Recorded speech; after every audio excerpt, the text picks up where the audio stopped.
তাইওয়ানের ঝংলি শিল্পাঞ্চলে ভয়াবহ অগ্নিকাণ্ড।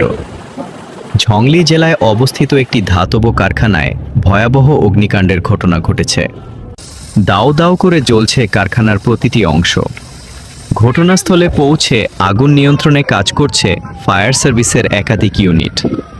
স্থানীয় সময় বৃহস্পতিবার সন্ধ্যায় আকস্মিকভাবেই কারখানার ভেতরে আগুনের সূত্রপাত হয়। ধাতব কারখানা হওয়ায় ভেতরে প্রচুর পরিমাণে রাসায়নিক ও দাহ্য পদার্থ ছিল, যা আগুনকে দ্রুত ছড়িয়ে দিতে সহায়তা করে।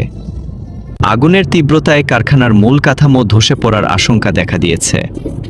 পুরো এলাকা কালো ধোঁয়ায় ঢেকে গেছে, যা আশপাশের এলাকায় আতঙ্ক সৃষ্টি করেছে। দমকল বাহিনীর ৩০টিরও বেশি ইউনিট দীর্ঘ সময় ধরে আগুন নেভানোর লড়াই চালিয়ে যাচ্ছে। প্রশাসনের পক্ষ থেকে আশেপাশের এলাকাকে ঝুঁকিপূর্ণ ঘোষণা করা হয়েছে এবং স্থানীয়দের নিরাপদ দূরত্বে সরিয়ে নেওয়া হচ্ছে।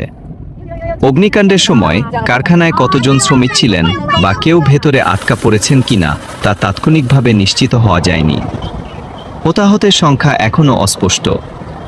কারখানা কর্তৃপক্ষের গাফিলতি ছিল কিনা বা ইলেকট্রিক শর্ট সার্কিট থেকে এই বিপত্তি তা তদন্তের পরই নিশ্চিত হওয়া যাবে বলে জানিয়েছেন ঝংলি ফায়ার সার্ভিসের ঊর্ধ্বতন কর্মকর্তারা। আমরা তাইওয়ানের এই ঘটনার ওপর সার্বক্ষণিক নজর রাখছি। সর্বশেষ আপডেট পেতে আমাদের সাথেই থাকুন।